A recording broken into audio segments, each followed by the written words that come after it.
Welcome to civils only. 2021 की important government schemes का ये हमारा तीसरा पार्ट है। इससे पहले हम 2 पार्ट डिस्कस कर चुके हैं और जिस किसी ने भी उन्हें ना देखा है हो तो वह उन्हें देख सकते हैं, जिसका लिंक डिस्क्रिप्शन में दे दिया गया है। तो चलिए हम आज का अपना सेशन स्टार्ट करते हैं। और आज की हमारी पहली स्कीम है स्वच्छ भारत मिशन 2.0। तो देखिए, अगर इसके बैकग्राउंड की बात करें तो सरकार द्वारा 2014 में स्वच्छ भारत मिशन की शुरुआत की गई थी, जिसमें कहा गया था कि जो भी हमारा अर्बन इंडिया है उसको क्या किया जाएगा, ODF फ्री किया जाएगा, मतलब ओपन डेफिकेशन मुक्त कर दिया जाएगा उनको। और जो भी वहाँ पे सॉलिड वेस्टेज होता है तो उसका क्या किया जाएगा, साइंटिफिक मैनेजमेंट किया जाएगा उसका। और लोगों में सफाई स्वच्छता के लिए जागरूकता बढ़ाई जाएगी। तो इन्हीं मोटिव्स के साथ 2014 में स्वच्छ भारत मिशन को शुरू किया गया था। तो अभी हाल ही में बजट 2021-22 में स्वच्छ भारत मिशन 2.0 की घोषणा की गई थी और इसी के कंटिन्यूएशन में अक्टूबर 2014 में इसको लॉन्च किया गया था। ओके, तो इसको जो लॉन्च करने वाली जो मिनिस्ट्री इसके तहत ये स्कीम शुरू की गई है वो ministry of housing and urban affairs है। और इसके जो मेन मोटिव्स हैं वो हैं, सबसे पहला कि जितने भी भारत के शहर हैं उन सभी को गार्बेज फ्री बनाना, मतलब उनको सभी को कचरा मुक्त बनाना। दूसरी जो इसमें बात कही गई है वो कहा गया है कि जो भारत के सभी शहर हैं उनमें जो ग्रे और ब्लैक वाटर है उसको बेहतर तरीके से प्रबंधित करना। अच्छा, ग्रे और ब्लैक वाटर क्या होता है? तो जो भी वाटर जो हमारे जो घरों से सिंक, वॉशिंग मशीन, शॉवर, इन सभी से जो भी वेस्टेज वाटर जो निकलता है उसको ग्रे वाटर की कैटेगरी में रखा जाता है। वहीं घरों के टॉयलेट्स और बाथरूम, मतलब ऐसा वाटर जिसमें मल मूत्र भी मिला हुआ है, तो ऐसे वाटर को ब्लैक वाटर की कैटेगरी में रखा जाता है। ओके, तो इसमें कहा गया है कि ये दोनों तरीके के वाटर्स को क्या किया जाए, इसको बेहतर तरीके से प्रबंधित किया जाए। और इसमें जो तीसरी बात कही गई है वो कहा गया है कि जो सभी अर्बन लोकल बॉडीज़ हैं उनको ODF प्लस कैटेगरी में शामिल कर लिया जाए। तो इन्हीं मेन उद्देश्यों के साथ इस योजना को अभी हाल ही में अक्टूबर 2021 में शुरू किया गया है। ओके, इससे रिलेटेड कुछ फैक्ट्स देख लेते हैं। तो जो SDG गोल्स हैं उसमें जो गोल संख्या 6 है उसमें भी क्लीन वाटर और सैनिटेशन की बात की गई है। तो इस स्कीम्स का एक मोटिव ये भी है कि उस लक्ष्य को भी, जो लक्ष्य संख्या 6 जो डिसाइड की गई है SDG के अंतर्गत, उसको भी प्राप्त किया जा सके, है ना।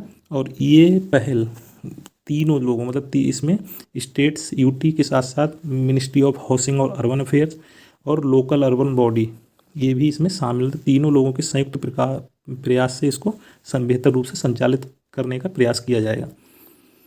और हाल ही में जो सरकार ने कहा है कि 2019 तक, मतलब 2019 में जो भारत है वो पूरी तरह से ODF फ्री हो गया। और सरकार ने इसको एक थर्ड पार्टी वेरिफिकेशन के आधार पर इस तथ्य को कहा है कि अब पूरी तरह से इंडिया ODF फ्री हो चुका है। ओके, तो चलिए अब हम अपनी नेक्स्ट स्कीम पे चलते हैं। हमारी नेक्स्ट स्कीम है पोषण 2.0। अगर इस स्कीम के बैकग्राउंड की बात करें तो देखिए, अभी क्या है कि बहुत से जो इंडेक्स और रिपोर्ट्स निकलती हैं, जैसे ग्लोबल हंगर इंडेक्स निकाला गया, तो इसमें क्या भारत की रैंकिंग है उसमें काफ़ी गिरावट दर्ज की गई। इसके साथ ही साथ जो बहुत से गवर्नमेंट के आंकड़े भी हैं उनमें भी भारत में जो कुपोषण और इसकी जो समस्या है, भुखमरी की समस्या, इस पर काफ़ी प्रकाश डाला जाता रहा है और भी ये गवर्नमेंट की दृष्टि में काफ़ी फोकस वाला पॉइंट है। तो अभी इसी सब समस्याओं को दूर करने के लिए, स्पेशली महिलाओं और बच्चों में कुपोषण की स्थिति को दूर करने के लिए सरकार द्वारा अभी सितंबर 2021 में पोषण 2.0 स्कीम की शुरुआत की गई थी। और इसको ministry of women and child development के अंतर्गत शुरू किया गया है। और इसके मेन जो ऑब्जेक्टिव है स्कीम का, उसमें यही है कि जो भी बच्चे और महिलाएं हैं उनमें मलन्यूट्रिशन की समस्या को दूर किया जा सके, ताकि उनके बेहतर स्वास्थ्य को सुनिश्चित किया जाए। तो इसके रिलेटेड फैक्ट्स में देख लेते हैं। देखिए, अभी इससे पहले भी सरकार ने मार्च 2018 में 8 मार्च 2018 को अंतर्राष्ट्रीय महिला दिवस के अवसर पर राजस्थान के झुंझुनू से पोषण अभियान की शुरुआत की थी। इस पोषण अभियान को भी क्या किया गया, इसी के साथ मर्ज कर दिया गया है ना।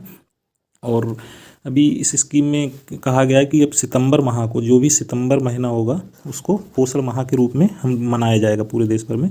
और इसी दौरान अब जो अभी हाल ही में जो पोषण माह मनाया गया था उसमें पोषण वाटिका स्थापित करने का संकल्प लिया गया था। अब ये पोषण वाटिका क्या है? पोषण वाटिका के अंतर्गत क्या कहा गया कि जो भी आंगनबाड़ी केंद्र स्कूल या स्वास्थ्य केंद्र हैं, लोकल लेवल पे जो भी स्वास्थ्य सेंटर्स हैं, तो उनमें कहा गया कि उनमें जो भी खाली ज़मीन पड़ी हुई है, जो भी परिसर पड़ा हुआ है, उसमें क्या किया जाए, सब्जियां या फल वाले ऐसे पौधे लगाए जाएं जिससे क्या हो कि ये महिलाओं बच्चों तक उनको पहुंचाया जाए ताकि उनमें न्यूट्रिशन की कमी को पूरा किया जा सके। ओके। और इसके साथ साथ इस योजना के माध्यम से सरकार का लक्ष्य जो एसडीजी का लक्ष्य संख्या 2 है, जिसमें कहा गया है कि जीरो हंगर को प्राप्त करने की ओर सरकार को प्रयास करना चाहिए, तो इस दिशा में भी प्रगति हो सकेगी इस योजना के माध्यम से ना। ये भी एक मेन एम है गवर्नमेंट का कि इसके माध्यम से जो एसडीजी लक्ष्य संख्या 2 है इसको भी प्राप्त किया जा सके, तो इसी क्रम में इस योजना को शुरू किया गया था। ओके। इसमें बच्चों में बौनेपन की समस्या मतलब चाइल्ड स्टंटिंग और मोटापे चाइल्ड वेस्टिंग की समस्या को भी दूर करने का प्रयास किया गया है। इस योजना के माध्यम से इस पर भी फोकस किया गया है। तो चलिए अब हम अपनी नेक्स्ट स्कीम पे चलते हैं। हमारी नेक्स्ट स्कीम है पीएम मित्र पार्क्स। तो पीएम मित्र पार्क्स योजना के अगर बैकग्राउंड की बात करें तो देखिए कुछ समय से सरकार का काफ़ी अधिक प्रयास रहा है कि देश में इंटरप्रेन्योर कल्चर को बढ़ावा दिया जा सके। इसी क्रम में सरकार द्वारा कई तरह की योजनाएं चलाई गई हैं, जैसे startup India, make in India, digital India, और काफ़ी तरह की योजनाएं चलाई गई जिससे देश में न केवल इंटरप्रेन्योर का कल्चर बढ़े बल्कि लोगों को अधिक से अधिक रोजगार भी मिल सके। तो देखिए भारत में वैसे भी कपड़ा क्षेत्र में काफ़ी संभावनाएं हैं, इतनी संभावनाओं को और भी ज़्यादा अच्छा और बेहतर बनाने के लिए अभी सरकार ने क्या किया, 2 जुलाई 2021 में इस स्कीम को शुरू किया गया है। ठीक है। और ये कपड़ा मंत्रालय की पहल है, जैसा कि नाम से ही क्लियर हो रहा है, और जिसमें मेन ऑब्जेक्टिव है कि भारत को ग्लोबल टेक्सटाइल मैप में मतलब ग्लोबल टेक्सटाइल हब में और भी ज़्यादा क्या बनाना, और भी ज़्यादा स्ट्रॉन्ग बनाना। तो इसके कुछ रिलेटेड फैक्ट्स में देख लेते हैं। तो देखिए इसकी जो घोषणा की गई थी वो बजट 2021-22 में की गई थी, और उसमें कहा गया था कि भारत में 7 पीएम मित्र पार्क्स बनाए जाएंगे। और ये पार्क किस बेसिस पे होंगे कि एक ही जगह पे सभी तरह की सुविधाएं प्रदान कराई जाएंगी, चाहे वहाँ पे धागा बनाने की हो, प्रिंटिंग की हो, या फिर उसके कपड़े के निर्माण की हो, मतलब एक ही जगह पे सभी प्रकार की सुविधाएं प्रोवाइड कराई जाएंगी। और इससे क्या होगा, इससे जो लॉजिस्टिक कॉस्ट जो अभी तक काफ़ी बनी रहती है, जैसे एक जगह कहीं पे जो कॉटन है, कॉटन को केवल क्या किया जा रहा है, साफ़ किया जा रहा है उसको, दूसरी जगह कहीं से उससे क्या किया जा रहा है, कहीं उस पर उसका धागा बनाया जा रहा है कॉटन से, कहीं पे कपड़ा बनाया जा रहा है, कहीं पे रंगाई हो रही है, तो कहीं पे उस कोई पैकिंग हो रही, तो कई जगह जगह की ट्रांसपोर्टेशन जो कॉस्ट रहती थी वो काफ़ी ऐड हो जाती थी, जिससे क्या रहता था, नेशनल और इंटरनेशनल जो मार्केट है उसमें जो भारतीय कपड़े उतने ज़्यादा कॉम्पिटिटिव नहीं रह पाते हैं प्राइस के दृष्टिकोण से। तो इसमें क्या होगा, जब एक ही जगह पे सब सुविधाएं मिलेंगी तो ये लॉजिस्टिक कॉस्ट में भी कमी आएगी, और दूसरा इसमें जो निर्माता हैं वो और भी ज़्यादा दक्षता के साथ कपड़ों को और भी तेज़ी से और भी ज़्यादा बना सकेंगे कम समय में। तो ऐसे में जो कॉस्ट है, कॉस्ट भी कम होगी, तो इससे जो कॉम्पिटिटिव प्राइस, जो भारतीय कपड़ों का कॉम्पिटिटिव प्राइस भी हो सकेगा, जिससे वैश्विक लेवल पे इसकी और भी मांग बढ़ने की संभावना रहेगी। तो इसी क्रम में सरकार ने इस स्कीम को शुरू किया गया, और ये मेनली 5F विजन पर बेस्ड है। ये 5F विजन क्या है, इसमें कहा गया है कि खेत से फाइबर तक मतलब फार्म टू फाइबर, फाइबर से फैक्ट्री तक, और फैक्ट्री से फैशन तक, और इस फैशन से हमको कहाँ तक जाना है, फॉरेन तक, मतलब हमको फॉर्म से लेके फॉरेन तक जाना है, मतलब खेत से लेके विदेश तक की सैर करनी है, जिसमें सैर के अंतर्गत क्या है, जितने भी स्टेक होल्डर्स हैं सभी हर लेवल पे ज़्यादा से ज़्यादा लाभ प्राप्त कर सकें।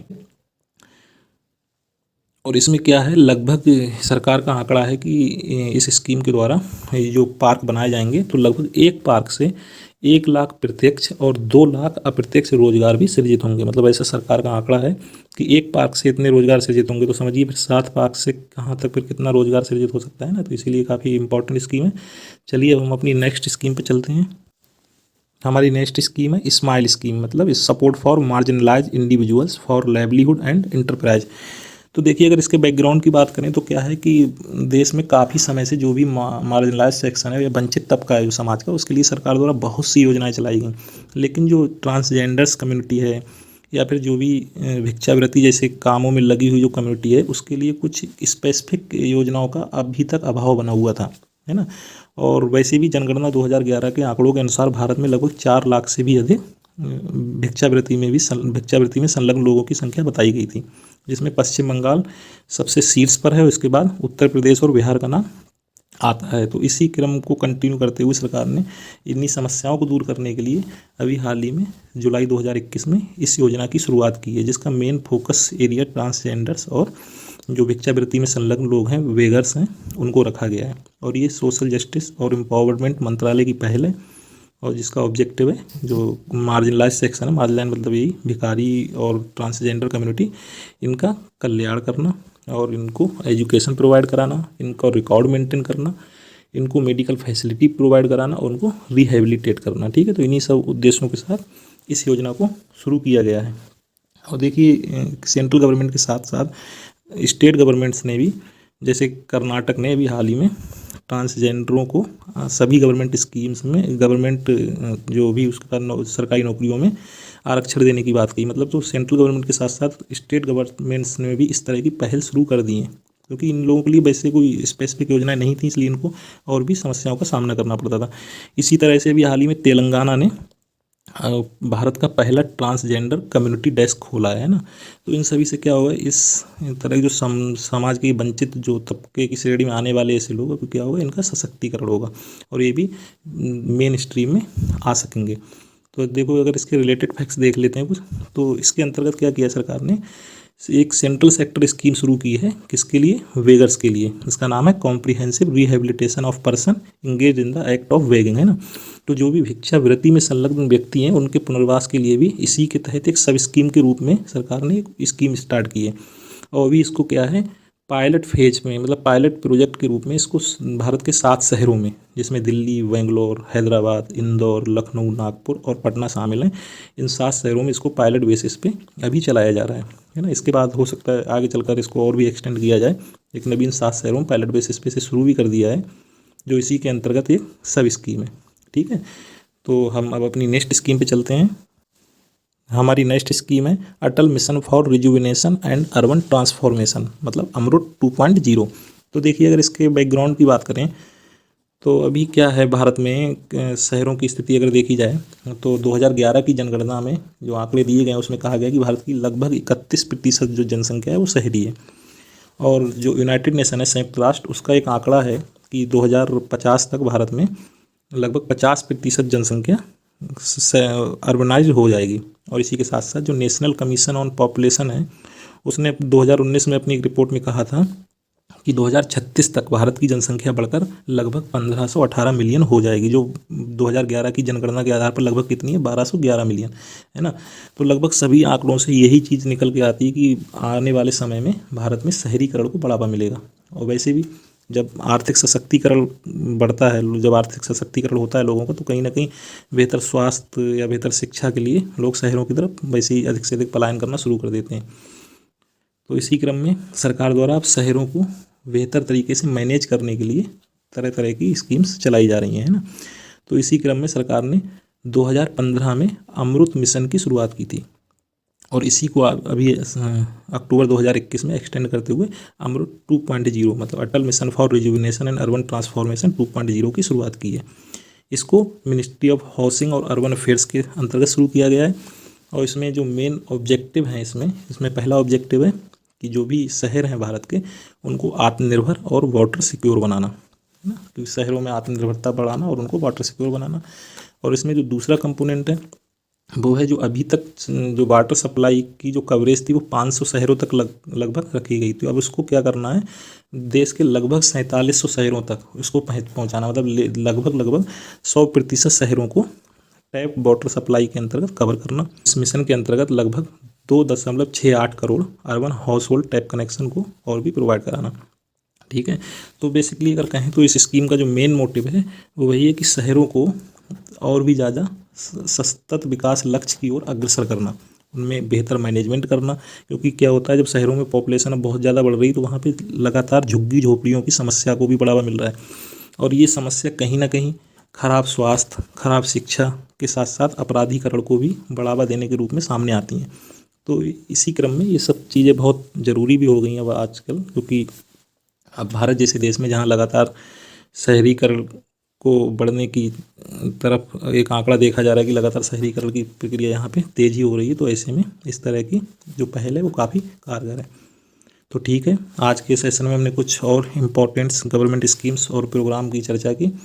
अब जो भी गवर्नमेंट स्कीम्स 2021 की बची हैं तो उनको हम लोग क्या करेंगे, नेक्स्ट सेशन में डिस्कस करेंगे।